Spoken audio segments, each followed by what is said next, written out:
நாட்களிலே மிகப்பெரிய அழிவை கொண்டு வந்து கர்த்தாவே தேவரே இந்த உலகம் அப்பா அழிந்து கொண்டிருக்கிறது ஆண்டவரே. ஹல்லேலூயா. அங்க இருக்கிற மக்களுக்காக ஜெபிக்கிறோம் ஆண்டவரே தேவரே. எத்தனையோ மக்கள் அப்பா அந்த இடியிலே அந்த அந்த அந்த அந்த அந்த டெப்ரிஸ்ல எல்லாம் மாட்டிக்கொண்டு கர்த்தாவே வெளியே வர முடியாமல் இறந்து கொண்டிருக்கிறார்கள். ஹல்லேலூயா. ஆண்டவரே தேவரே, உம்முடைய இரக்கம், உம்முடைய தயவு, உம்முடைய கிருபை அந்த குடும்பங்களுக்கு அவர்களுக்கு தேவை ஆண்டவரே. நீர் காப்பாற்ற ஆண்டவரே தேவரீர். நிலநடுக்கம் நடந்து கொண்டிருக்கிற இடங்களில் அப்பா தேவரீர் அந்த பிள்ளைகளை காப்பாற்றுங்க. நிறைய பேர் அப்பா குடும்பத்தை இழந்து தெருவில் நிற்கிறார்கள். அவர்களுக்கு சமாதானத்தையும் கர்த்தாவே தேவரீர் இரக்கத்தையும் நீர் காட்டுங்க ஆண்டவரே தேவரீர். ஹல்லேலூயா. கடைசி நாட்களில் இதெல்லாம் நடக்கும் என்று எங்களுக்கு தெரியும். ஆனால் ஜனங்களுக்கு தேவரீர் பாதுகாப்பை தாங்க தேவரீர். ஜனங்களை காப்பாற்றுங்க ஆண்டவரே. ஹல்லேலூயா. தேவரீர் ஒன்றும் தெரியாத ஆடுகளாக கர்த்தாவே ஜனங்கள் இருக்கிறார்கள் ஆண்டவரே. அவர்களுக்கு சத்தியம் போய் சேரட்டும், உண்மை போய் சேரட்டும், சுவிசேஷம் போய் சேரட்டும். காப்பாற்றுங்க ஆண்டவரே தேவரீர். ஹல்லேலூயா. ஆசீர்வதிங்க தேவரீர். ஹல்லேலூயா. இந்த வேளையில் அவர்களுக்காக ஜெபிக்கிறோம் ஆண்டவரே. அதே போல தேவரீர் கர்த்தாவே சுகவீனம் பலவீனமாக இருக்கிற வியாதியாக இருக்கிறவர்களுக்காக ஜெபிக்கிறோம் இந்த வேலையில் கூட ஆண்டவரே. உம்முடைய வல்லமையுள்ள நாமத்தினாலே ஆண்டவர் இயேசு கிறிஸ்துவின் வல்லமையுள்ள நாமத்தினாலே எல்லா பலவீனங்கள், எல்லா சுகவீனங்கள், எல்லா வியாதிகள், எல்லா சாபங்கள் எல்லாம் ஒழிந்து போவதாக உங்கள் வாழ்க்கையில். ஹல்லேலூயா. கர்த்தருடைய நாமத்தினாலே ஜெபிக்கிறோம். ஹல்லேலூயா. ஆண்டவர் இயேசு கிறிஸ்துவின் நாமத்தினாலே கட்டளை இடுகிறோம் இந்த நேரத்தில். எல்லா வியாதிகள், சாபங்கள், எல்லா நோய்கள் விலகி போவதாக, சரீரத்தை விட்டு வெளியே போவதாக. கர்த்தர் நல்லவர், அவர் கிருபை என்றும் அது கிருபையுள்ள ஆண்டவர் நம்மை காப்பாற்றுவார், வழி நடத்துவார். ஹல்லேலூயா. விசுவாசத்தை வளர்த்துக் கொள்ளுங்கள். கர்த்தர் நல்லவர். ஹல்லேலூயா. இந்த ஜெபத்தை மீட்பர் இரட்சகர் ஆண்டவர் இயேசு கிறிஸ்துவின் வல்லமையுள்ள நாமத்தில் வேண்டிக் கொள்கிறோம் ஜீவனுள்ள நல்ல பிதாவே. ஆமென். ஆமென். Praise the lord. Praise the Lord.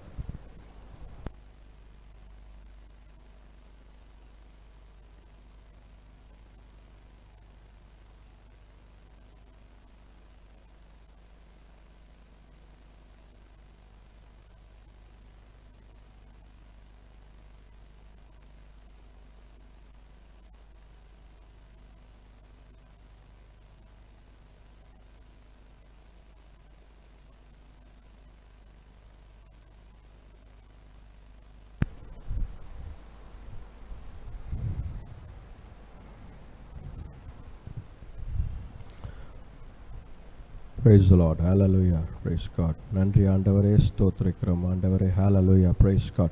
எல்லாரும் இந்த ஞாயிறு ஆராதனைக்கு உங்களை எல்லாரும் வரவேற்கிறேன் கர்த்தருடைய வல்லமையுள்ள நாமத்தினாலே. I praise you and welcome you all here in the matchless name of our Lord and Savior Jesus Christ. Hallelujah. Praise God. இந்த ஆராதனை பார்த்தீங்கன்னா இது ஜேடிஏ ஹாலில் நடந்து கொண்டிருக்கிறது. வந்து கலந்து கொள்ள விருப்பம் உள்ளவர்கள் வந்து கலந்து கொள்ளலாம்.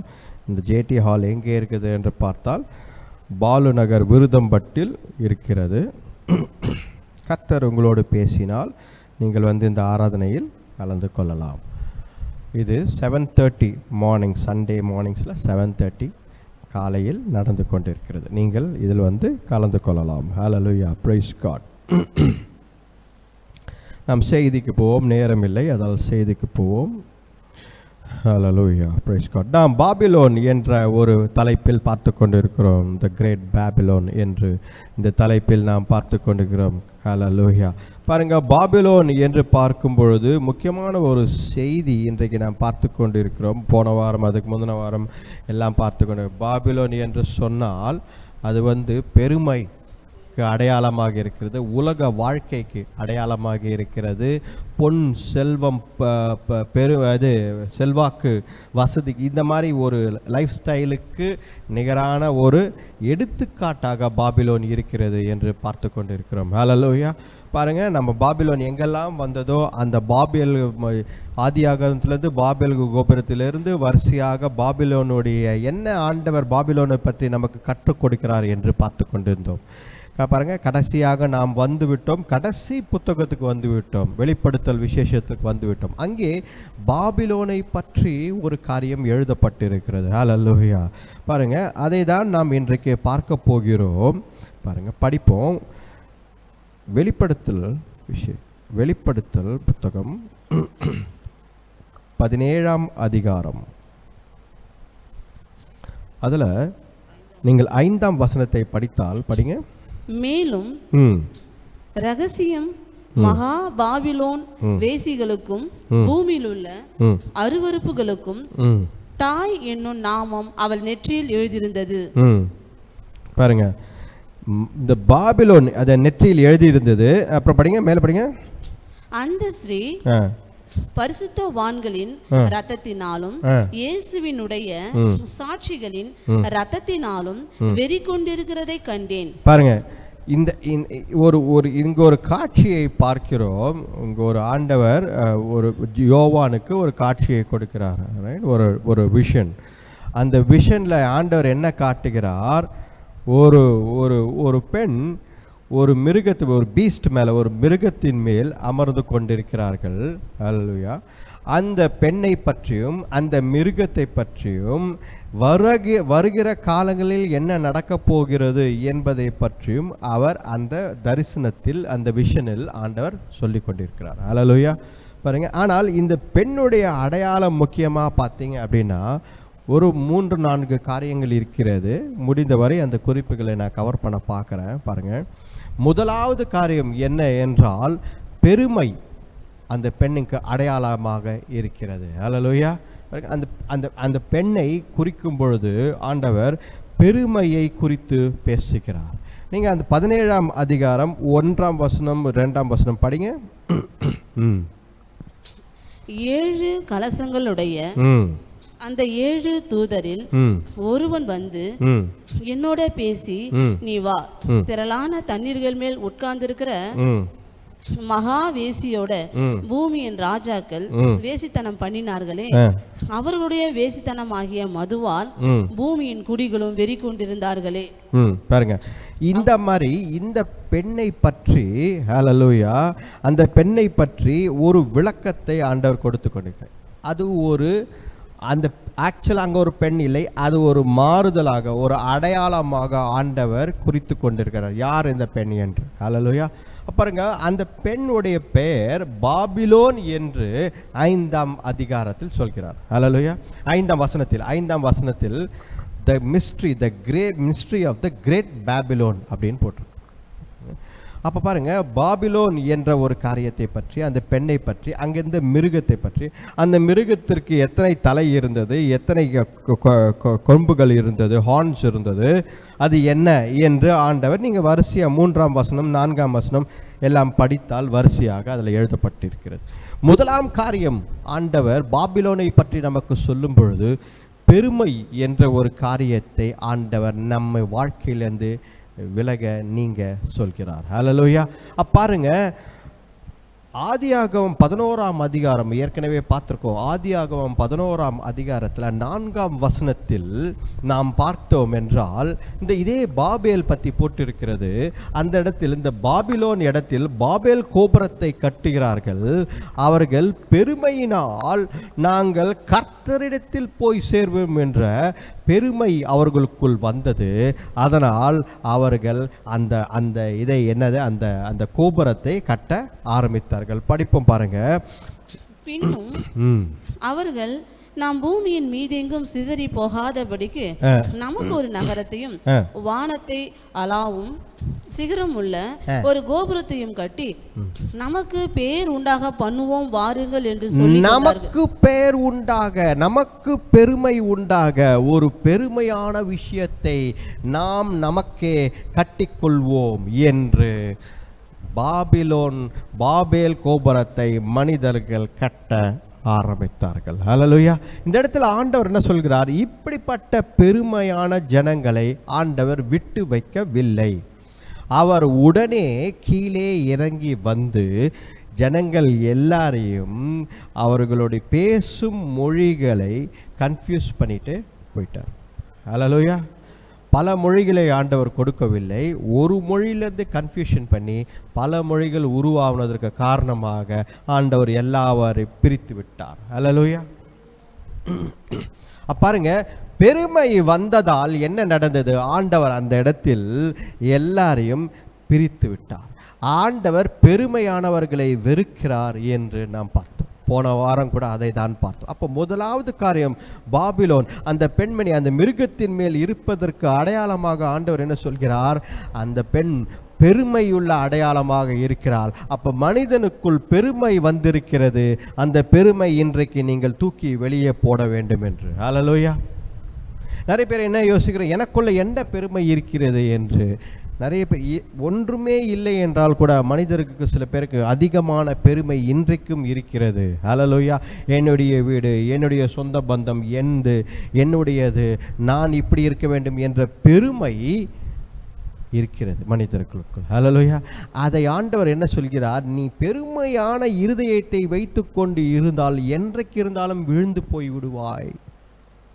பிசாசானவன் பாருங்க, ஏசாயா 14ஆம் அதிகாரம் படிங்க. ஏசாயா 14ஆம் அதிகாரம் 13-14 படிங்க. நான் வானத்துக்கு ஏறுவேன். நான் வானத்திற்கு ஏறுகையில் தேவனுடைய நட்சத்திரங்களுக்கு மேலாக, தேவனுடைய நட்சத்திரங்களுக்கு மேலாக சிங்காசனத்தை உயர்த்துவேன். என் சிங்காசனத்தை உயர்த்துவேன். வடது புறத்தில் உள்ள ஆராதனை கூட்டத்தின் பர்வதத்திலே வீற்றிருப்பேன் என்றும் பாருங்க, விற்பேன் என்றும். நான் மேகங்களுக்கு மேலாக உன்னதங்களில் ஏறுவேன், உன்னதமானவருக்கு ஒப்பாவேன் என்றும் நீ உன் இருதயத்தில் சொன்னாயே. பெருமை. பிசாசானவன் விழுந்ததற்கு, லூசிஃபர் விழுந்ததற்கு காரணம் பெருமை. அவனை தான் உயர்த்தி கொண்டான். அவன் நினைத்தான், இந்த பூமியில் நாம் ஆளுகை செய்து கொண்டிருக்கிறோமே, அப்பொழுது இந்த சிங்காசனத்தை ஏன் ஆண்டவருடன் அவருக்கு சரிசமமாக வைக்க முடியாது என்று நினைத்தான். ஹல்லேலூயா. அப்போ பாருங்க, பெருமை நம்ம வாழ்க்கையில் பெருமை இருந்தால் உடனே ஆண்டவர் அதற்கு செயல்படுகிறார். நீங்கள் இந்த வேதத்தில் எங்கே பார்த்தாலும் சரி, நிறைய பேர் ஆண்டவர் மன்னிக்கிறார். ஆண்டவர் சில பேரை இன்னும் செயல்படாமல் சரி ஓகே மன்னித்து விடலாம் என்று தள்ளி போடுகிறார். ஹல்லேலூயா. நிறைய காரியங்களை விட்டு விடுகிறார். சில பேரை தாவீதின் வாழ்க்கையில் நிறைய காரியங்களை விட்டு விட்டார். பரவாயில்ல போட்டோம் அப்படின்னு சொல்லி. எத்தனையோ பேர் வாழ்க்கையில் பரவாயில்ல. ஆனால் பெருமை எங்கே பார்க்கிறாரோ ஆண்டவர், அந்த இடத்தில் என்ன உடனே செயல்படுகிறார். பிசாசானவன் நினைத்தான், என்னுடைய சிங்காசனத்தை கொண்டு போய் அங்கே கர்த்தருக்கு நிகராக ஈக்குவலாக வைக்கலாம் என்று நினைத்தான். ஆண்டவர் உடனே அவனை கீழே தள்ளினார். ஹல்லேலூயா. அப்போ பாருங்க, பெருமை எவ்வளோ ஒரு காரியம், ஒரு முக்கியமான ஒரு நம்ம தவிர்க்க வேண்டிய காரியமாக இருக்கிறது வாழ்க்கையில். இதுதான் முதல் குறிப்பாக நாம் பார்த்து கொண்டிருக்கிறோம். ஹல்லேலூயா. பாருங்க, தானியேல் 4ஆம் அதிகாரம் 30ஆம் வசனத்தில் படிப்போம். தானியேல் 4ஆம் அதிகாரம் 30ஆம் வசனம். பெருமை இது என் வல்லமையின் பராக்கிரமத்தினால் என் மகிமை பிரியதாபத்துக்கென்று ராஜ்யத்துக்கு அரண்மனையாக நான் கட்டின மகா பாபிலோன் அல்லவா என்று நான் கட்டின மகா பாபிலோன் அல்லவா என்று நேபுக்கத்நேசர் சொன்ன அடுத்த நிமிஷம் பாருங்க என்ன நடந்தது. ஆண்டவர் உடனே ஒரு வருஷம் கழிச்சு நேபுக்கத்நேசர் பார்த்து, ஒரு வருஷத்துக்கு முன்னாடி இப்படி சொன்னையே, நான் கட்டின பாபிலோன் என்ற பெருமை உனக்குள்ளே வந்ததே, ஒரு வருஷம் கழிச்சு வந்து கேட்கல ஆண்டவர். 2 நாள் கழிச்சு போய் கேட்கல ஆண்டவர். உடனே அன்றைக்கே அப்பொழுதே அவன் மிருகமாய் மாறிவிட்டான். ஹல்லேலூயா. எப்பொழுது மனிதனுக்குள் பெருமை வருகிறதோ, எப்பொழுது மனிதனுக்குள் பெருமை வருகிறதோ, அப்போவே ஆண்டவர் அவர்களை சந்தித்து அவர்களை ஒடுக்குகிறார். ஹல்லேலூயா. பெருமை நமக்குள் வரவே கூடாது. ஏனென்றால் ஆண்டவர் உடனே அதற்கு ஆக்ஷன் எடுக்கிறார். ஹல்லேலூயா. பாருங்க, எடுத்துக்காட்டு நிறைய சொல்லிக்கொண்டே போகலாம். அதனால் முதலாவது குறிப்பு பார்த்தீங்கன்னா, பெருமை நம்மை விட்டு விலக வேண்டும். படிங்க, அதே வெளிப்படுத்தல் 18ஆம் அதிகாரம். ஹல்லேலூயா. வெளிப்படுத்தல் 18ஆம் அதிகாரம் 7ஆம் வசனம். அவள் தன்னை மகிமைப்படுத்தி செல்வ செருக்காய் வாழ்ந்தவள் எவளோ அவ்வளவாய் வானத்தையும் துக்கத்தையும் அவளுக்கு கொடுங்கள். நான் ராஜஸ்ரீயாய் வீற்றிருக்கிறேன். நான் கைம்பெண் அல்ல, நான் துக்கத்தை காண்பதில்லை என்று அவள் தன் இருதயத்தில் எண்ணினாள். நான் கைப்பெண் அல்ல, நான் விதவை அல்ல, நான் கைப்பெண் அல்ல, நான் ராணி என்ற ஒரு பெருமை அவளுக்குள்ளே இருந்தது என்று வேதத்தில் எழுதப்பட்டிருக்கிறது. அல்லேலூயா. இந்த பெண்ணை பற்றி அடையாளம் காட்டிக்கொண்டு இருக்கிறோம். இந்த பெண்ணை பற்றி நம் வேதத்தில் நிறைய அடையாளங்கள் இருக்கிறது. வேத வல்லுநர்கள் பல வகையாக பேச, பெண்ணை சபை என்று சொல்வார்கள், இந்த பெண் அந்தி கிறிஸ்து என்று சொல்வார்கள், இந்த பெண் என்று சொல்வார்கள், இந்த பெண் எது வேணாலும் சொல்லட்டும். ஆனால் இதில் இருக்கிற எந்த அடையாளம் வேணாலும் இருக்கலாம் வரப்போக அந்த பெண்ணை பற்றி. ஆனால் ஆண்டவர் சில காரியத்தை காட்டுகிறார். இந்த பெண்ணில் பெருமை இருக்கிறது. நான் கைப்பெண் அல்ல, நான் விதவை அல்ல, ஆனால் நான் ஒரு ராணி என்று அடையாளம் காட்டுகிறார் அந்த பெண். ஒன்றுமே இல்லாத அந்த பெண் அதிகாரம் கையில் வந்தவுடன் நான் ராணி என்கிறார். செல்வாக்கு வந்தவுடன் நான் ராணி என்கிறார். இதைதான் ஆண்டவர் என்ன சொல்கிறார்? அவர் வெறுக்கிறார். இந்த வெளிப்படுத்தல் விசேஷத்தில் ஆண்டவர் சொல்வது இதுதான், பெருமை உனக்குள்ளே வரக்கூடாது. பெருமையான காரியம் உனக்குள்ளே இருந்தால் கர்த்தர் அதை எதிர்த்து நிற்கிறார். இன்னொரு காரியம், முக்கியமான காரியம், உடனே அவர் செயல்படுகிறார். அதை தான் பார்க்கிறார். பாபேல் விஷயத்தில், தானியேல், அந்த நேபுக்கத்நேச்சர் விஷயத்தில், எல்லா விஷயத்திலும் பார்த்தீங்களா உடனே ஆண்டவர் இறங்கி வந்து பெருமையை எதிர்த்து கண்டிக்கிறார். ஹல்லேலூயா. பாருங்க, அப்போ நம்ம ஜாக்கிரதை உள்ளவர்களாக இருக்க வேண்டும். ஹல்லேலூயா. அடுத்த ஒரு குறிப்பு பார்த்தீங்கன்னா, கர்த்தரை விட்டு தனியாக நான் என்று வாழ்வது. ஹல்லேலூயா. Independent of God. கர்த்தரை விட்டு விலகி வாழ்வது. என்னால் கூடும், நான் செய்வேன், என்னால் எல்லாம் முடியும் என்பது, இது ஆண்டவர் வெறுக்கிறார். ஆண்டவர் இதை ஏற்றுக்கொள்ளவில்லை. அதனால்தான் பாருங்க, எகிப்திலிருந்து கர்த்தருடைய பிள்ளைகள் கானான் தேசத்திற்கு வரும்பொழுது ஆண்டவர் ஒரு மிகப்பெரிய தேசத்தை கொடுத்தார். பாலும் தேனும் ஓடுகிற ஒரு இடத்தை கொடுத்தால், ஆனால் நதிகள் ஓடுகிற இடமாய் ஆண்டவர் அதை கொடுக்கவில்லை. அல்லேலூயா. நைல் நதியை கடவுளாக பார்த்தார்கள். நைல் நதி மூலமாக அந்த இடமே செழிப்பாக இருந்தது. வாய்க்கால்களை வெட்டி, நைல் நதியிலிருந்து வாய்க்கால்களை வெட்டி அவர்கள் விவசாயம் செய்தார்கள். அவர்கள் நைல் நதியை நம்பி இருந்தார்கள். வானத்தை நோக்கி பார்க்க வேண்டிய அவசியம் இல்லாமல் இருந்தது. ஏனென்றால் தண்ணீர் எப்பொழுதும் நதியில் இருந்தது. ஆனால் எப்பொழுது ஆண்டவர் இவர்களை கானான் தேசத்திற்கு கொண்டு போனாரோ அந்த இடத்தில் நதிகள் இல்லை. யோர்தான் நதி இருந்தது. அந்த யோர்தான் நதி பார்டராக இருந்தது. ஹல்லேலூயா. நடுவில் அது ஓடவில்லை. அப்போ ஊற்றுகளை ஆண்டவர் உருவாக்கினார், இல்லை என்று சொல்லவில்லை. ஊற்றுகளை உருவாக்கினார். நிறைய இடங்களில் ஊற்றுகள், இன்றைக்கு கூட இஸ்ரேல் தேசத்தில் ஊற்றுகளை நாம் பார்க்கலாம். ஏனென்றால் ஆண்டவர் சொன்னது, நானே ஜீவ ஊற்று என்று சொன்னதால் ஊற்றுகள் நிறைய இடத்தில் இருக்கிறது. அப்போ கர்த்தர் எதிர்பார்த்தது என்ன? வசனம் சொல்கிறது, நீங்கள் வானத்தை பார்த்து கர்த்தரிடத்தில் மழைக்காக ஜெபிக்க வேண்டும் என்று. ஹல்லேலூயா. அப்படி என்ன சொல்றார் ஆண்டவர்? Dependency on God. கர்த்தர் மேல்தான் உன்னுடைய நீ கர்த்தரை நம்பி இருக்கணுமே தவிர நைல் நதியை போல ஆறுகளை நம்பி இருக்க கூடாது என்கிறார். ஹல்லேலூயா. இன்றைக்கு காலையில் கூட நான் படிக்கும் பொழுது ஆண்டவர் ரொம்ப தெளிவாக என்கிட்ட பேசினாரு.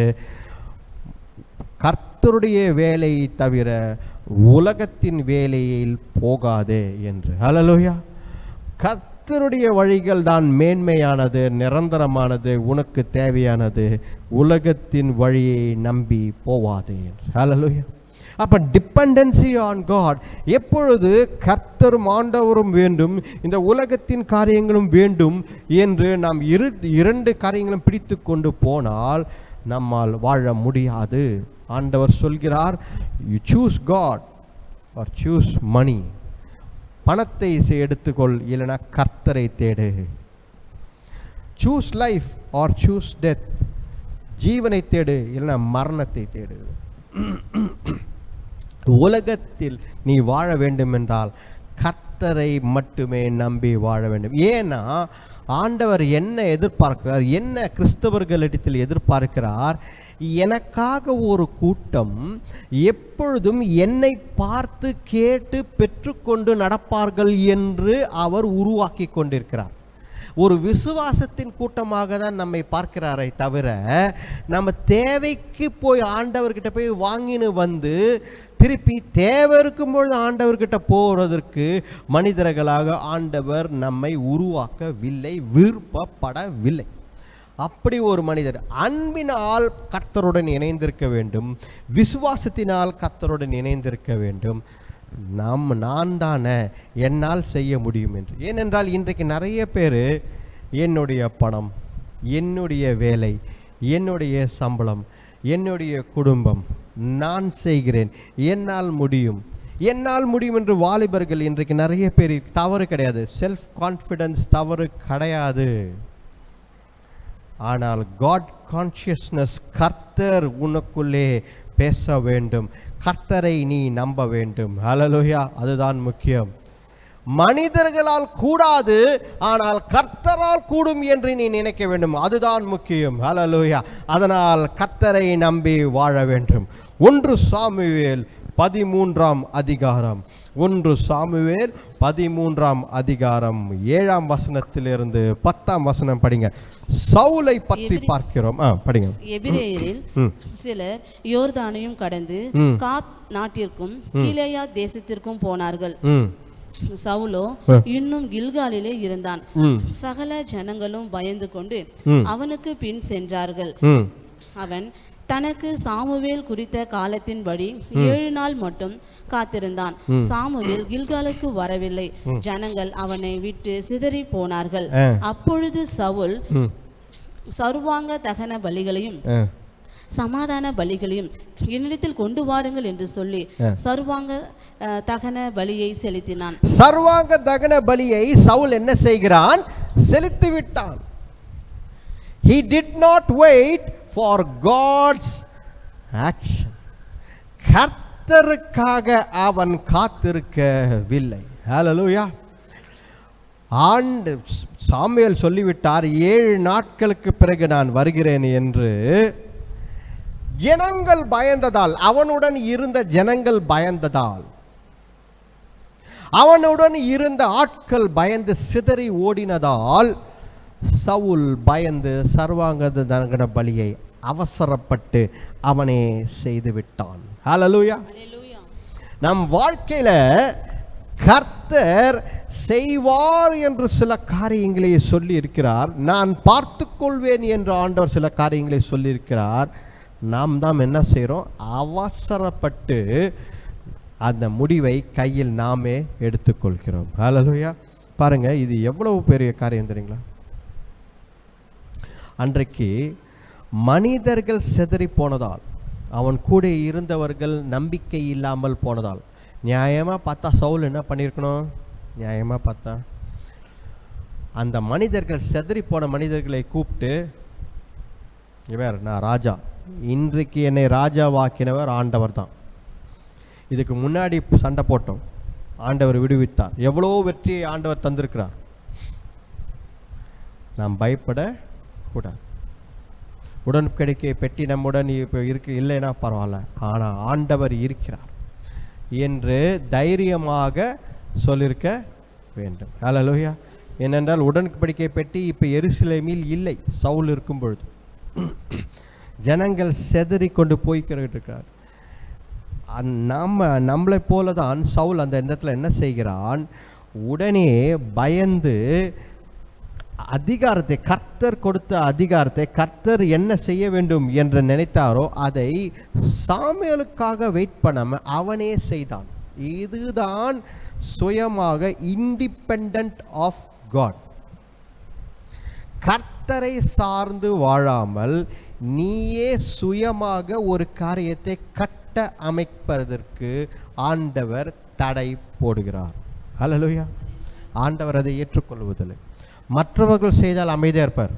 நீங்கள் கேட்கலாம், மற்றவங்கெல்லாம் பண்ணுறாங்களே, மற்றவங்களாம் கர்த்தரை நம்பி இருக்கிறவர்கள்னு சொல்லிட்டு அவங்க நிறைய செய்கிறாங்களே, மற்றவர்களை ஆண்டவர் விட்டு விடுவார். ஏனென்றால் அவருக்கான கூட்டம் அவர்கள் கிடையாது. நீங்கள் புரிந்து கொள்ள வேண்டும். நாம்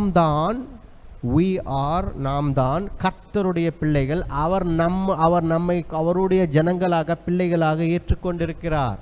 அதனால் நம்ம கிட்ட எதிர்பார்க்கிறார். என்ன எதிர்பார்க்கிறார்? இந்த பிள்ளை எனக்காக காத்திருப்பார்கள். எவ்வளவு பேர் குடும்பத்தில் எவ்வளோ அவசரப்பட்டாலும், நிறைய பேர் நம்ம சுற்றி அவசரப்படலாம். ஐயோ இப்படி ஆகிப்போச்சுங்க, கொஞ்சம் இது முன்ன பின்ன ஏங்க இப்படி ஆகிப்போச்சு அப்படின்னு அவசரப்படலாம். பிள்ளைகள், மனைவி, கணவர், இல்லை சுற்றி இருக்கிறவங்க, நம்ம சும்மா இருந்தாலும் நம்ம குடும்பம் சொன்னாலும் சுற்றி இருக்கிறவங்க ஐயோ இப்படி ஆகிப்போச்சு ஏதாவது ஒன்று பண்ணணும். அவசரப்படுவதற்கு நிறைய பேர் காத்திருக்கிறார்கள். ஏவி விடுவதற்கு, பல சிந்தனைகளை கொண்டு வரதுக்கு நிறைய பேர் இருக்கிறார்கள். பிசாசானவனால் ஈஸியாக அதை செய்ய முடியும். ஆனால் இந்த இடத்தில் கர்த்தருக்காக காத்திருந்து நான் அல்ல கர்த்தரே என்று நிற்க வேண்டும். இந்த இடத்துல சாமுவேல் அது சாமுவேலுக்காக காத்திருக்காமல் சவுல் அதை செய்து விட்டான். படிங்க 11ஆம் அதிகாரம் 11ஆம் வசனம், சாரி அதே 1 சாமுவேல் 13ஆம் அதிகாரத்திலேயே 11-12. நீ செய்தது என்ன என்று சாமுவேல் கேட்டதற்கு சவுல், ஜனங்கள் என்னை விட்டு சிதறி போகிறது குறித்த நாட்களில் திட்டத்திலே நீர் வராததையும் பெலிஸ்தர் மிக்மாசிலே கூடி வந்திருக்கிறதையும் நான் கண்டபடியினாலே கில்காலிலே பெலிஸ்தர் எனக்கு விரோதமாய் வந்து விடுவார்கள் என்றும் நான் இன்னும் கர்த்தருடைய சமூகத்தை நோக்கி விண்ணப்பம் பண்ணவில்லை என்றும் எண்ணி துணிந்து சர்வாங்க தகன பலியை செலுத்தினேன் என்றான். துணிந்து செய்து விட்டேன், ஏனென்றால் எதிரிகள் வருவதை நான் பார்த்து விட்டேன். நமக்கு எதிராய் சில காரியங்கள் நமக்கு தெரியும், கண்ணுக்கு எதிராகவே தெரியும் சில காரியங்கள் நடப்பது. அந்த நேரத்தில் பயப்படவே கூடாது. நிறைய பேர் ப்ராக்டிக்கலாக நடக்குது பிரதர் என் வாழ்க்கையில், உங்களுக்கு தெரியல, உங்கள் வாழ்க்கையில் நடக்கல, ஆனால் என் வாழ்க்கையில் நடந்துன்னு இருக்குது. எதிராக பிசாசானவன் நிறைய எதிராக எனக்கு சூழ்ச்சி செய்து கொண்டு இருக்கிறான், என் குடும்பத்திற்கு எதிராக. அப்பொழுது கர்த்தர் என்ன சொல்கிறார்? பயத்தை காட்டாதே, அவசரப்படாதே. கர்த்தர் கடைசி நிமிஷம் என்று ஒன்று இருக்கிறது என்றால் அப்பொழுது கூட ஆண்டவரால் வர முடியும். ஹல்லேலூயா. அவர் அந்த இடத்தில் வந்து நிற்பார். அதுதான் நம்ம ஷாத்ராக், மேஷாக், ஆபேத்நேகோ வாழ்க்கையில் பார்க்கிறோம்.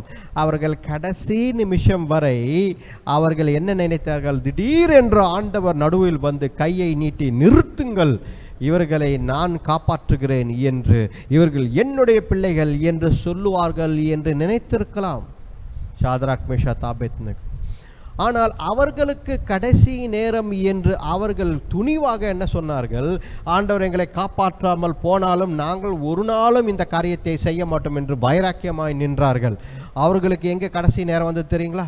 அவர்களுக்கு கடைசி நேரம் என்பது ஆண்டவர் லாஸ்ட் மினிட் நெருப்பில் போட்ட பிறகு அங்கே வந்து நிற்கிறார் ஆண்டவர். ஹல்லேலூயா. நம்ம நெருப்பை தூரத்துலேருந்து பார்த்தாலே கதறி அழுது கடைசி நேரம் வந்துச்சுன்னு விழுந்து விடுவோம்.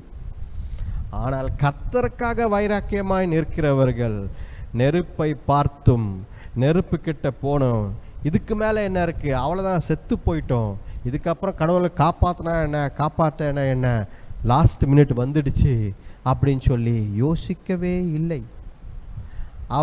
அவர்களை தூக்கி போட்ட பிறகு 4வது நபராய் ஆண்டவர் இருந்தார். அப்படின்னா என்ன அர்த்தம்?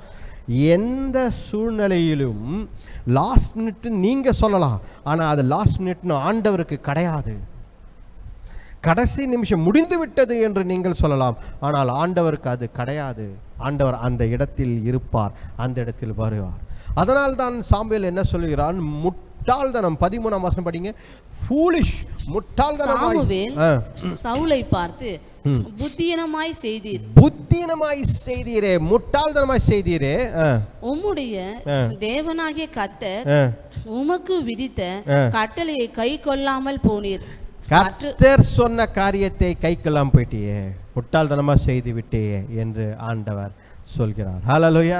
இந்த இடத்தில் 2ஆம் குறிப்பாக நாம் பார்த்து கொண்டிருப்பது இண்டிபெண்டன்ட் ஆஃப் காட் வாழக்கூடாது.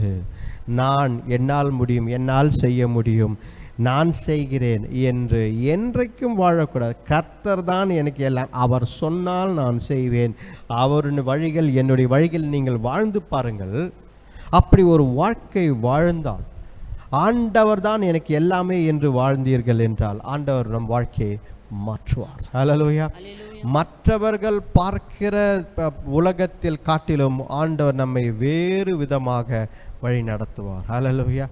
அதுதான் அற்புதங்கள் அடையாளங்கள் மூலமாக நம் வாழ்க்கையை நடத்துவார். படிங்க, யோவான் 15ஆம் அதிகாரம் 5ஆம் வசனத்தில் நீங்கள் படித்தால், நானே திராட்சை செடி, நானே திராட்சை செடி, நீங்கள் கொடிகள். ஒருவன் என்னிலும் நான் அவனிலும் நிலைத்திருந்தால் அவன் மிகுந்த கனிகளை கொடுப்பான். என்னை அல்லாமல் உங்களால் ஒன்றும் செய்யக்கூடாது. என்னை அல்லாமல் சொல்லுங்க, உங்களால் ஒன்றும் செய்ய முடியாது.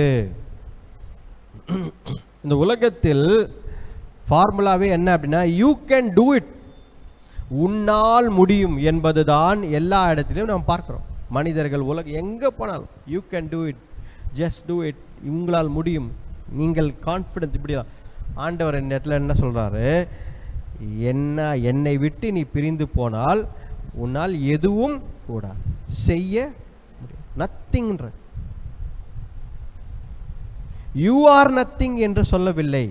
நீங்கள் நல்லா பார்த்துக்கணும், நீ ஒன்றும் இல்லை என்று சொல்லவில்லை, உன்னால் செய்ய முடியாது என்கிறார் ஆண்டவர். ஹல்லேலூயா. நீங்கள் அதை புரிந்து கொள்ள வேண்டும். கிறிஸ்தவர்கள் இன்றைக்கு புரிந்து கொள்ளாத ஒரு விஷயம், கர்த்தர் இல்லை என்றால், ஆண்டவர் உன் வாழ்க்கையில் செயல்படவில்லை என்றால் உன்னால் முடியாது. ஏன் மறுபடியும் முயற்சி எடுத்து தோல்வியில் விழுகிறீர்கள்? இதுதான் கர்த்தர் கேட்கும் கேள்வி. ஆண்டவர் கேட்கிறார், மறுபடியும் ஒரு விஷயத்தை திருப்பி அதை செய்து தோல்வியிலே முடிந்து கொள்கிறீர்கள். ஏன் இப்படி செய்கிறீங்க? செய்யாதீங்க. கர்த்தரை நம்பி வாழுங்கள். நீங்கள் ஆண்டவருடைய திட்டத்தில் இணைந்திருக்கும் பொழுது அவரே திராட்சை கொடியாய் இருக்கிறார். நீங்கள் கிளைகளாக இணைந்திருக்கும் பொழுது அவர் பார்த்து கொள்வார். ஹல்லேலூயா. ஒரு கிளை மரத்துடன் இணைத்திருக்கிறது என்றால் அதுக்கப்புறமா அந்த கிளை வருத்தப்பட வேண்டிய அவசியம் இல்லை. கரெக்டா இல்லையா? நியூட்ரிஷன் எங்கேருந்து வரும்? வேர்லேருந்து. நியூட்ரிஷன் வேர்லேருந்து வரப்போது அந்த மரம் அந்த கிளையை தாங்கி பிடிக்க போகிறது.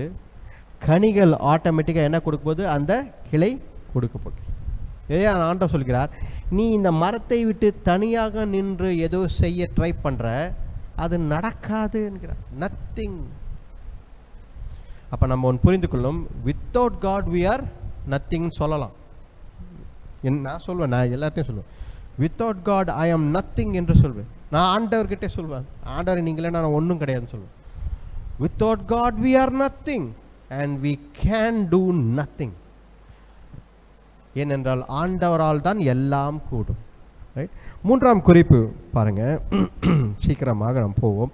3ஆம் குறிப்பு, இந்த உலகத்தில் இருக்கும் தவறான உபதேசங்கள், தவறான ஒரு உலகத்தின் வாழ்க்கை, ஒரு ஐடலிட்ரி, ஒரு என்ன சொல்கிறது, ஒரு ஐடல்ஸ் என்று சொன்ன சிலை வழிபாடோ இல்லை சிலைகளோ நம் வாழ்க்கையில் இருக்கக்கூடாது என்கிறார். இதுதான் அந்த பெண்ணின் அடையாளமாக இருக்கிறது. அந்த பெண் மேலே அமர்ந்து கொண்டிருக்கிற பெண் ஆண்டவர் தண்டிக்கிறார். ஏன் தண்டிக்கிறார் என்றால், சிலை வழிபாடு, உலகத்தின் வாழ்க்கை, தவறான ஒரு சத்தியமும் தவறான ஒரு வர்ஷிப், ஒரு ஆராதனையும் அவளுக்குள்ளே இருந்தது. இதை ஆண்டவர் என்ன சொல்கிறார்? இதை நான் வெறுக்கிறேன் என்கிறார். ஹல்லேலூயா. பாருங்க, நாம் படிப்போம். தானியேல் 3ஆம் அதிகாரம் 1ஆம் வசனத்தில் நாம் பார்த்தோம் என்றால் 1, 2, 3. ராஜாவாகிய நேபுகாத்நேச்சர் 60 முழ உயரமும் 6 முழ அகலமுமான ஒரு பெரிய பொற்சிலையை பண்ணுவித்து பாபிலோன் மகாணத்தில் இருக்கிற தூரா என்னும் சமபூமியிலே நிறுத்தினான். பாருங்க, இதுதான் நம்ம இப்ப பார்த்துருந்தோம். ஷாத்ராக் மேஷாக் பற்றி பார்த்துருந்தோம். பாருங்க, பாபிலோன் இடத்துல, பாபிலோன் அடையாளமாக என்ன இருக்கிறது? ஒரு சிலை இருக்கிறது. பாபிலோனை பற்றி பார்த்து கொண்டு இருக்கிறோம். அப்ப பாபிலோன் ஒரு சிலைக்கு, ஒரு மனிதனால் உருவாக்கப்பட்ட சிலைக்கு அடையாளமாக இருக்கிறது. அதுக்கு தான் இந்த வசனத்தை படிக்க சொன்னேன். இது யார் கட்டினது? நேபுக்கத்நேசர் கட்டினது. எங்கே கட்டினான்? பாபிலோனில் கட்டினான். அப்போ பாபிலோன் அடையாளம் என்ன? ஒரு சிலைக்கு தன்னுடைய கையினால் உருவாக்கின ஒரு விஷயத்தை, ஒரு ஃபால்ஸ் சிஸ்டம், ஒரு உலக நீதி அவனே கொண்டு வருகிறான். உலகத்தில் நிறைய காரியங்கள் இருக்குது, நிறைய பேட்டர்ன்ஸ் இருக்குது, நிறைய விஷயங்கள். இதை செய்ய வேண்டும், அது கவர்மெண்ட்டோடைய ரூல்ஸை நம்ம ஃபாலோ பண்ணோம், இல்லைன்னு சொல்லலாம். அதை தாண்டி சில காரியங்கள், தவறான ஆலோசனை, தவறான எண்ணங்கள், தவறான சிந்தனைகள், தவறான ஒரு உலக பேட்டர்னுக்குள் நாம் போகக்கூடாது. ஆண்டவர் அதை விரும்பவில்லை. அல்லேலூயா. நம் வாழ்க்கையில் இருக்கும் சிலைகள் நிறைய இருக்கிறது. நாம் போய் விக்கிரகத்தை வணங்கப் போவதில்லை, விக்கிரகங்களை நாம் வணங்கப் போவதில்லை, நாம் செய்ய போவதில்லை.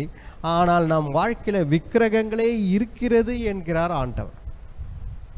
உன் வாழ்க்கையிலே மூர்க்கத்தனம் ஒரு விக்கிரம், ரெபல்லியன் நேச்சர் ஒரு ஒரு சிலை வழிபாடு, இந்த மாதிரி ஆண்டவர் அரகன்ஸ் ஒரு ஒரு ஒரு ஒரு ஒரு சிலை என்று பெருமையோ பொய் இல்லைன்னா வேற எந்த காரியம் இருந்தாலும் ஆண்டவர் சொல்லி இதெல்லாம் சிலைகள் என்கிறார் ஆண்டவர். உன் வாழ்க்கையில் இதெல்லாம் சிலைகளாக இருக்கிறது. ஆண்டவர் சொல்கிறார் இதெல்லாம் எடுத்து போடு என்கிறார். படிங்க வெளிப்படுத்தல் விஷயம், வெளிப்படுத்தல் 13ஆம் அதிகாரம் 4ஆம் வசனம். அந்த மிருகத்திற்கு அப்படிப்பட்ட அதிகாரம் கொடுத்த வலு சர்ப்பத்தை வணங்கினார்கள். அல்லாமலும் மிருகத்திற்கு ஒப்பானவன் யார், அதனோட யுத்தம் பண்ண தக்கவன் யார் என்று சொல்லி மிருகத்தையும் வணங்கினார்கள். மிருகத்தை வணங்குற ஒரு காலம் வருகிறது. ஒரு மிருகம் எழுந்து வரும் பூமியில் இருந்து, அந்த மிருகத்தை வணங்குகிற ஒரு காலம் வருகிறது. அப்போ மிருகம் என்றால் ஒரு உண்மையால ஒரு பெரிய மிருகம் முன்னாடி நிற்க போகிறதில்ல, கொம்பு பல்லெல்லாம் வச்சுன்னு கோரமாக அப்படி இல்லை. மிருகம் என்பது உலக சிஸ்டம், ஒரு ஒரு ஒரு நீதி, உலக நீதி ஒன்று வரப்போது. உலகத்தை ஆள்கிறவர்கள் இதை நீ செய்ய வேண்டும் என்று நம்ம கிட்ட கேட்க போகிறாங்க. இப்படி ஒரு காரியம் வரப்போகிறது. நிறைய காரியம் உலகத்தில் வந்து கொண்டு இருக்கிறது, நிறைய காரியங்கள். ரைட்டா? இப்போ பாருங்கள், போன வாரத்தில் பாஸ்போர்ட் சிட்டிசன்ஷிப்புக்கு ப்ரூஃப் இல்லைன்ட்டாங்க, தெரியுமா? பாஸ்போர்ட் சிட்டிசன்ஷிப்புக்கு ப்ரூஃப் இல்லைன்ட்டாங்க கவர்மெண்ட்லேருந்து. அது ஒன்லி ஒரு ட்ராவல் டாக்குமெண்ட்டுன்ட்டாங்க. ஏற்கனவே ஆதார் ப்ரூஃப் இல்லை, அது ஒரு ஒரு அடையாள அட்டைன்னு சொன்னாங்க. ஆனால் சிட்டிசன்ஷிப்புக்கு அது ப்ரூஃப் இல்லைன்ட்டாங்க. ரேஷன் கார்டு சிட்டிசன்ஷிப்புக்கு ப்ரூஃப் இல்லைன்ட்டாங்க. பேன் கார்டு டேக்ஸ் கட்டுறதுக்கு தான், அதுவும் சிட்டிசனுக்கு ப்ரூஃப் இல்லைன்ட்டாங்க. அப்போ எதுதான் சிட்டிசன்ஸுக்கு ப்ரூஃபு?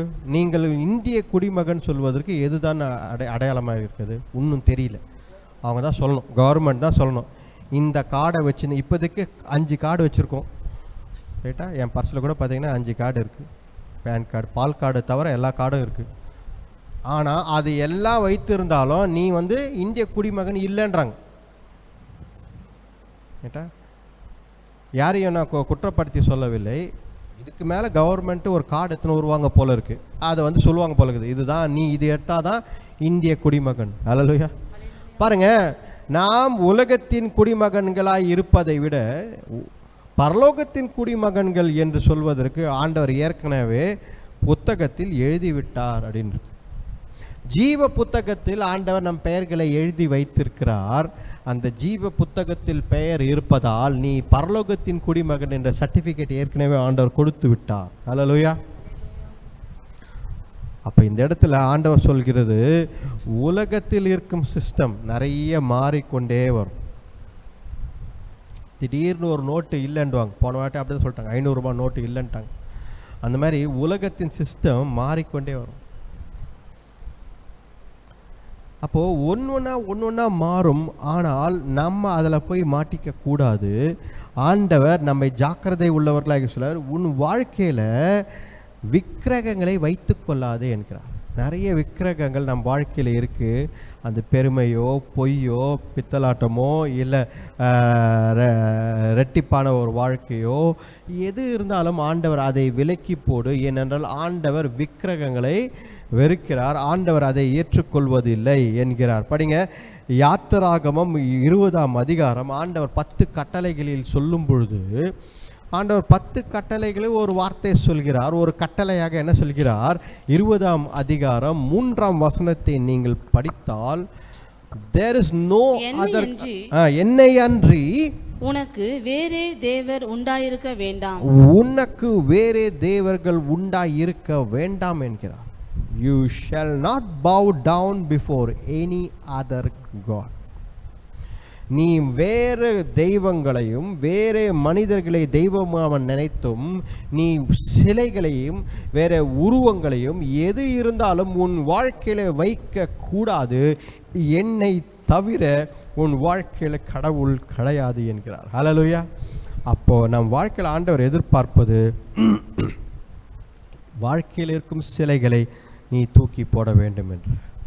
படிப்போம் பாருங்க, வெளிப்படுத்தல் 18ஆம் அதிகாரம். மறுபடியும் வெளிப்படுத்தலுக்கு வந்துருவோம். 18ஆம் அதிகாரம் அவளுடைய 3ஆம் வசனம்.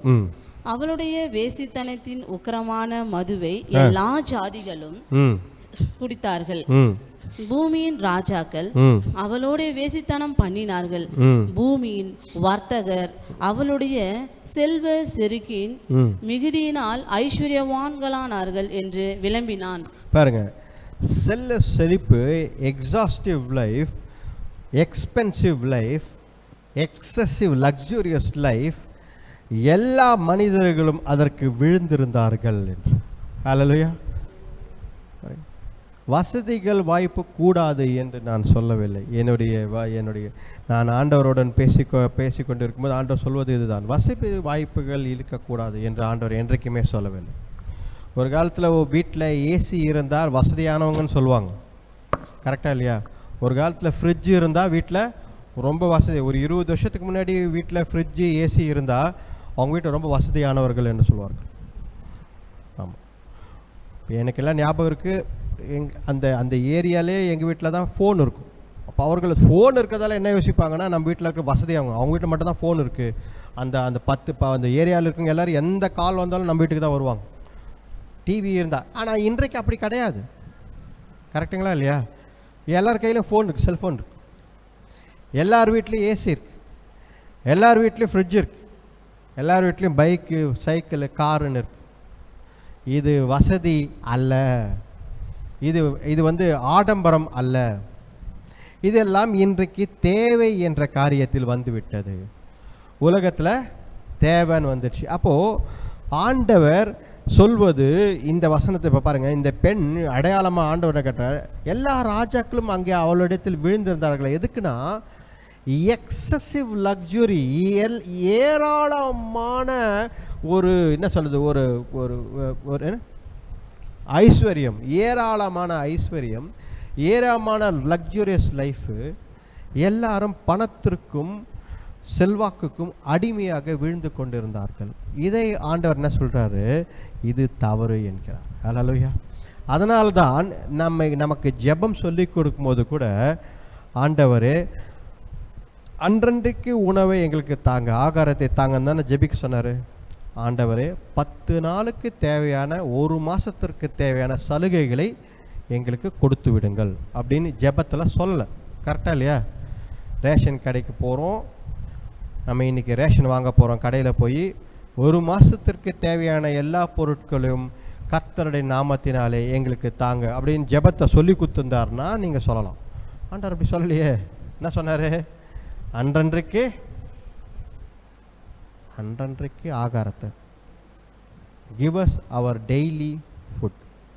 அப்போ ஆண்டவர் என்ன சொல்கிறாருன்னா, நீ நாளை பற்றி கவலைப்படாதே, ஆண்டவர் அதை பார்த்து கொள்வார். இன்றைக்கு உணவை இன்றைக்கு கேள். ஹல்லேலூயா. இன்றைக்கு உணவை இன்றைக்கு கேள், ஆண்டவர் கொடுப்பார். நாளைக்கு தேவை நாளைக்கு கேள், ஆண்டவர் கொடுப்பார். ஹல்லேலூயா. இதுக்காக பிளான் பண்ணாமல் இருக்கக்கூடாதுன்னு நான் சொல்லலை. நிறைய பேர் அப்போ நாளைக்கு பிளான் பண்ணக்கூடாதா, அப்போ ஒரு 10 மூட்டை அரிசி மூட்டை வாங்கக்கூடாதா அப்படின்னு கேட்டீங்க அப்படின்னா அதை நான் சொல்ல வரல. வாங்குங்க. ஏன்னா டெய்லி போய் ரேஷன் கடையிலையோ இல்லை டெய்லி போய் கடையில் ஏங்க இன்றைக்கி தேவையான அரிசியை கொடுங்க அப்படின்னு சொல்லி நம்ம ஒரு அரை கிலோ அரிசி வாங்கின்னு வந்து சமைக்க முடியாது. ரைட்டா? அது வந்து ரொம்ப பெரிய பிரச்சனையாகிடும். வாங்கின்னு வரத்துக்கும் ஆள் இல்லாமல் போயிடும். ரைட்டா? இதை ஆண்டவர் சொல்லலை. ஆண்டவர் என்ன சொன்னார், நீ யாரை நம்பி வாழ வேண்டும்? இந்த உலகத்தை நம்பி வாழாதே, கர்த்தரை நம்பி தினந்தோறும் வாழு என்பதற்காக தான் அடையாளமாக ஆண்டவர் சொல்லிக் கொண்டிருக்கிறார். ஹல்லேலூயா. பாருங்க, கடைசியாக ஒரு விஷயம், 2 நிமிஷம், ஏற்கனவே நேரம் கடந்து போயின்னு கொண்டிருக்கோம், 2 நிமிஷத்தில் சொல்கிறேன் பாருங்க. முதலாவது பெருமை வந்து விட்டவுடன் கர்த்தரை நம்பி வாழும் வாழ்க்கை விட்டு விடுவோம். கேட்டா, ப்ரைடு, பெருமை வந்துவிட்டால் கர்த்தரை நம்பி வாழும் வாழ்க்கை விட்டு விடுவோம். கர்த்தரை நம்ப மாட்டோம், நான் எந்துன்னு சொல்லுவோம். அந்த காரியம் வந்துவிட்டால் தவறான எண்ணங்கள், மற்ற சிலைகள், மற்ற சிலை வழிபாடோ சிலைகள் நம் வாழ்க்கையில் நிறைய காரியங்கள் உலக நீதிக்குள்ளே போய்விடும். இதெல்லாம் நடந்து கொண்டிருக்க கடைசியாக என்ன நடக்கும் அப்படின்னு பார்த்தீங்கன்னா, நாமே உயர்த்தி பார்க்க ஆரம்பிச்சிடும். Self worship. நம்மை உயர்த்தி பார்த்து மற்றவர்களுக்கு சமமாய் நாம் வைத்து கொள்ள மாட்டோம். நாம் ஏதோ பெரிய ஆட்களாக நம்மை உயர்த்தி பார்க்க ஆரம்பிச்சிடும். பாருங்க, படிப்போம் பாருங்க. ஆதியாகமம் 3ஆம் அதிகாரம் 5ஆம் வசனத்தில் பிசாசானவன் சொன்னது இதுதான். அவன் பெருசாக ஒரு மனிதர்களை வீழ்த்தி விட பெரிதான ஒரு காரியத்தை சொல்லவில்லை. அவன் ரொம்ப அழகாக ஒரு விஷயத்தை சொல்றான். 3ஆம் அதிகாரம் 5ஆம் வசனத்துல படிங்க. நீங்கள் இதை புசிக்கும் இந்த நாளிலே உங்கள் கண்கள் திறக்கப்படும் என்றும், உங்கள் கண்கள் திறக்கப்படும் என்று நன்மை தீமை அறிந்து தேவர்களைப் போல இருப்பீர்கள் என்றும் தேவன் அறிவார் என்றது. தேவர்களைப் போல இருப்பீர்கள் என்ன சொல்லிட்டான்? தேவர்களைப் போல இருப்பீர்கள் என்று. ஹல்லேலூயா. பாருங்க, இந்த இடத்துல ஒவ்வொரு படியாக நான் மாறிக்கொண்டே வருது. இந்த பாபிலோன் மேலே அந்த பாபிலோன் என்ற அந்த பெண் மேலே, அந்த பெண் ஆண்டவர் அடையாளமாக காட்டிக்கொண்டு ஒவ்வொன்றா மாறி கடைசியாக நீங்கள் தேவர்களாய் மாறிவிடுவீர்கள் என்ற ஸ்டேஜை கொண்டு வந்துடுறான். அப்படின்னா என்ன அர்த்தம்? ஏன்னா எல்லாம் முடியும். நீ கடவுள் என்று சொல்கிறவர்கள் நிறைய இந்த உலகத்தில் இருக்க. நீ தான் கடவுள்ன்றாங்க, நீ தான் கடவுள் என்று சொல்கிறார்கள். அப்படி உன்னால் முடியும் என்று சொல்கிறார்கள். ஹல்லேலூயா. பாருங்க, கர்த்தரால் எல்லாம் முடியும், ஆனால் மனிதர்களால் முடியாதுன்னு வேதம் சொல்லுது. ஆனால் உலகம் சொல்லுது உன்னால் எல்லாம் முடியும் என்று. எவ்வளவு ஒரு ஆப்போசிட் ஒரு காரியம் பாருங்க. இந்த உலகத்தில் நாம் செய்ய வேண்டியது என்ன? கர்த்தரால் எல்லாம் கூடும், கர்த்தரால் மட்டும்தான் கூடும், நான் ஒன்றுமில்லை என்ற எண்ணம் நமக்கு வர வேண்டும். ஹல்லேலூயா. We are nothing, but with God we are powerful, we are child of God என்று புரிந்து கொள்ள வேண்டும். ஹல்லேலூயா. பாருங்க, இந்த இடத்துல நாம் வசனம் பார்த்துக்கொண்டு நிறைய வசனங்கள் இருக்குது, நேரம் இல்லை எனக்கு, இருந்தாலும் சீக்கிரமாக நாம் முடிக்கணும், நேரம் கடந்து சென்று இருக்கிறோம். கடைசியாக ஒரே ஒரு வசனம் படிங்க. ஏசாயா 47ஆம் அதிகாரம் 8ஆம் வசனம். இப்பொழுதும் சுக செல்வியே, விசாரமில்லாமல் வாழ்கிறவளே, நான் தான், என்னை தவிர ஒருவரும் இல்லை, நான் விதவையாவதில்லை, நான் சந்தான தேசத்தை நான் அறிவதில்லை என்று உன் இருதயத்தில் சொல்லுகிறவளே, நான் சொல்லுகிறதை கேள். படிங்க நான் சொல்லுது கேள். சந்தான தேசமும் விதவையாயும் ஆகிய இவ்விரண்டும் உனக்கு சடிதியாக ஒரே நாளில் வரும். உன் திரளான சூனியங்கள் நிமித்தமும் உன் வெகுவான ஸ்தம்பன வித்தைகளின் நிமித்தமும் அவைகள் பூரணமாய் உன்மேல் வரும். பாருங்க, இந்த இடத்துல ஆண்டவர் இந்த வசனங்களை ஏன் வைத்திருக்கிறார் என்று நீங்கள் படித்தால் பாருங்க, அந்த பெண்ணை குறித்து எழுதியிருக்கிறது, அந்த பெண்ணை குறித்து எழுதியிருக்கிறது, பாபிலோனை குறித்து எழுதியிருக்கிறது. பார்த்தீங்க அப்படின்னா, தன்னைத்தான் உயர்த்தி கொண்டு, ரைட், தன்னை ஒரு பெரிய ஆளாக ஏற்றுக்கொண்டு கர்த்தரை நம்பி வாழாமல் செல்ஃப் வர்ஷிப், செல்ஃப் எக்ஸால்டேஷன், இவர்கள் என்ன செய்கிறார்கள்? தன்னைத்தான் உயர்த்தி கொள்கிறார்கள். இதை தான் ஆண்டவர் என்ன சொல்கிறார்? நான் வெறுக்கிறேன், நீ கடவுளை போல மாறிவிடலாம் என்று பிசாசு ஆரம்பத்தில் ஒன்று சொன்னான் பார்த்தீங்களா, இன்னைக்கு வரைக்கும் ஜனங்கள் மத்தியில் அது இருக்கிறது என்பதை காட்டிக்கொடு. அந்த எண்ணம் இன்னைக்கு வரைக்கும் இருக்கிறது. கர்த்தரை விட்டு விலகி வாழ வேண்டும் என்ற எண்ணம் இன்னைக்கு வரைக்கும் ஜனங்கள் மத்தியில் இருக்கிறது. அதால் தான் ஆண்டவர் சொல்கிறாரு, இந்த கூட்டத்துக்கு கூட நீ போவாத, நீ இந்த கூட்டத்தோடு சேர்ந்து வாழாத, நீ தனிமையாக, உனக்காக ஒரு கடவுள் இருக்கிறார், உனக்காக ஒரு வாழ்க்கை இருக்கிறது, தேவ சித்தம் உனக்காக இருக்கிறது, கர்த்தர் உனக்காக ஒரு வழியை உண்டாக்கி வைத்திருக்கிறார், கர்த்தர் வாசல் உனக்காக ஒன்றை திறப்பார் என்று. ஹல்லேலூயா. இப்போ கர்த்தரை நம்பி வாழும் பிள்ளைகளை தான் ஆண்டவர் அவருக்கான ஒரு கூட்டமாக உருவாக்கி அதை தான் நம்மை உருவாக்கி கொண்டிருக்கிறார். ஹல்லேலூயா. ஆண்டவர் நம்மை அவருடைய ஜனங்களாக மாற்ற விரும்புகிறார். நாம் ஜெபிப்போம், கண்களை மூடி ஜெபிப்போம்.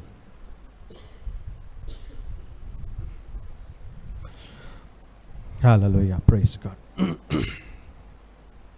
நன்றி ஆண்டவரே, ஸ்தோத்திரிக்கிறோம் ஆண்டவரே. ஹல்லேலூயா. யெகோவா தேவனுக்கு 1000 நாமங்கள், எதை சொல்லி பாடி என் கர்த்தாதி கர்த்தர் செய்த நன்மைகள் 1000 கரம் தட்டி பாடிடுவே. யெகோவா தேவனுக்கு 1000 நாமங்கள் பாடிடுவே. என் கர்த்தர் செய்த நன்மைகள் 1000 கரம் தட்டி பாடிடுவேன். யெகோவா ஷாலோம், யெகோவா ஷம்மா, யெகோவா ருவா, யெகோவா ரஃபா, யெகோவா ஷாலோம், யெகோவா ஷம்மா, யெகோவா ருவா, யெகோவா ரஃபா. யெகோவா தேவனுக்கு 1000 நாமங்கள், பேரை சொல்லி பாடிடுவே. என் கர்த்தாதி கர்த்தர் செய்த நன்மைகள் 1000 கரம் தட்டி பாடிடுவே. நன்றி ஆண்டவரே, ஸ்தோத்திரிக்கிறோம் ஆண்டவரே. தேவரீர் இந்த 6 மாதங்களாக எங்களை வழிநடத்தி வந்தீரே, அதற்காக நன்றி ஆண்டவரே. துதிக்கிறோம் கர்த்தாவே. இந்த ஆண்டு ஆரம்பித்து 6வது மாதம் முடிய போது ஆண்டவரே. தேவரீர் 6 மாதங்களாக எங்களை வழிநடத்தி அப்பா, எத்தனையோ ஆபத்துகள், எத்தனையோ காரியங்கள் எங்கள் வாழ்க்கையில் நேர்ந்தாலும் தேவரின் மத்தியிலே எங்களோடு இருந்து எங்களை வழிநடத்தி வந்தீரே, அதற்காக நன்றி ஆண்டவரே. தேவரீர் ஒவ்வொரு காரியத்திலும் அப்பா உடைய வலது கரமே எங்களை தாங்கி வழிநடத்தினது, அதற்காக நன்றி ஆண்டவரே. ஹல்லேலூயா. நீர் ஒருவரே ஆண்டவர், நீர் ஒருவரே இரட்சகர், மீட்பர். அப்பா, பாபிலோனை பார்த்து கொண்டிருக்க பாபிலோனை போல கர்த்தாவே தேவரீர் அடையாளமாக, பெருமைக்கு அடையாளமாக கர்த்தாவே தேவன் நாங்கள் இருக்கக்கூடாது ஆண்டவரே. பெருமையை எடுத்து போடுங்க கர்த்தரவே. அப்பா, உம்மை நம்பி மட்டும் இருக்க வேண்டும் அப்பா. மனிதர்களை நம்பி, உலகத்தை நம்பி வாழக்கூடாது ஆண்டவரே. தேவரீர் எங்களுக்குள்ளே இருக்கும் எல்லா விக்கிரகங்களை தூக்கி போட வேண்டும் ஆண்டவரே. நீங்களுக்கு பலத்தை தாங்க ஆண்டவரே. அப்பா, பொய்யான வாழ்க்கை, இரட்டத்தனமான வாழ்க்கை கர்த்தாவே தேவரீர், ரிபல்லியன் கர்த்தாவே தேவரீர் அப்பா, எல்லா கர்த்தாவே பொய்யான ஒரு வாழ்க்கையை கர்த்தாவே எங்களிடத்திலிருந்து எடுத்து போடுங்க ஆண்டவரே. கடைசியாக அப்பா, நீங்களே தேவர்கள் என்று அப்பா நாங்கள் எங்களை மாற்றிக்கொள்ளக்கூடாது ஆண்டவரே. எங்களால் எல்லாம் கூடும் என்று நாங்கள் எங்களை மாற்றிக்கொள்ளக்கூடாது. இந்த உலக நீதியில், உலக வாழ்க்கையில் மடிந்து விடக்கூடாது ஆண்டவரே. தேவரே உமக்காக பிரித்தெடுத்து வைக்கப்பட்டிருக்க கூட்டம் நாங்கள் அப்பா, கர்த்தரின் பிள்ளைகள், கர்த்தரின் சேவகர்கள், கர்த்தரின் ஊழியக்காரர்கள் ஆண்டவரே. அப்பா தேவரே, நீர் எங்களை வழிநடத்தி பலப்படுத்துங்க. உண்மையை நம்பி நாங்கள் வாழ நீர் கிருபை தாங்க ஆண்டவரே. தேவரே ஹல்லேலூயா. அப்பா தேவரே, இந்த நாளுக்காக நன்றி ஆண்டவரே. இப்படி வார்த்தை வசனமோடு பேசினதற்காக நன்றி ஆண்டவரே. எங்களை வழிநடத்தி பலப்படுத்து. வந்திருக்கிற ஒவ்வொருத்தரையும் ஆசீர்வதிங்க ஆண்டவரே. தேவரே தேவைகளை சந்தித்தரலங்க, மனம் மாற்றம் தேவை ஆண்டவரே. அடுத்த 6 மாதங்களை எங்களை காப்பாற்றி வழிநடத்துங்க ஆண்டவரே. ஒரு புதிய வாழ்க்கையை தாங்க, புதிய காரியங்களை எங்கள் வாழ்க்கையில் நடக்கட்டும் ஆண்டவரே. அடுத்த 6 மாதங்களில் கட்டி எழுப்புங்க ஆண்டவரே. தேவரே நாங்கள் அப்பா ஒரு திட்டத்தை போடுகிறோம், ஆனால் எங்கள் திட்டம் கத்தாவே சரியானது அல்ல. உம்முடைய திட்டமே, உம்முடைய காரியங்களே சரியானது. அதையே எங்கள் வாழ்க்கையில நிறைவேற்றுங்க ஆண்டவரே தேவரே. ஹல்லேலூயா. உம்முடைய வாழ்க்கையை கத்தாவே உம்முடைய காரியங்களை எங்கள் வாழ்க்கையில நிறைவேற்றி அடுத்த 6 மாதங்களில் கத்தாவே தேவரீர் எல்லாமே கட்டி எழுப்ப நீர் கிருபை தாங்க அப்பா. மறுபடியும் அப்பா ரெஸ்டோரேஷன் அப்பா தேவரீர், மறுபடியும் rebuild everything in our life Lord. ஆசீர்வதித்து வழி நடத்துங்க. உங்களுடைய கரத்தில் கொடுக்குறோம் தேவரே. வந்திருக்கிற ஒவ்வொருத்தரையும் ஆசீர்வதிங்க. ஜெபத்தை மீட்பர் ரட்சகர் எங்கள் ஆண்டவர் இயேசு கிறிஸ்துவின் வல்லமையுள்ள நாமத்தில் வேண்டிக் கொள்கிறோம் ஜீவனுள்ள நல்ல பிதாவே. ஆமென் ஆமென். என் ஆத்துமாவே கர்த்தரை ஸ்தோத்ரி, என் முழு வல்லமையார் பரிசுத்த நாமத்தை ஸ்தோத்ரி. என் ஆத்துமாவே கர்த்தரை ஸ்தோத்ரி, கர்த்தர் செய்யும் சகல உபகாரங்களும் மறவாதே. ஆமென் ஆமென். நம்மளுடைய ஆண்டவராகிய இயேசு கிறிஸ்துவின் கிருபையும் பிதாவானுடைய அன்பும் பரிசுத்த ஆவியான அந்யோன்ய ஐக்கியம் நம்மோடு இன்றைக்கும் என்றைக்கும் சதா காலங்கள் நம்மோடு பாராக. ஆமென் ஆமென் ஆமென். Praise the lord. பிரைஸ்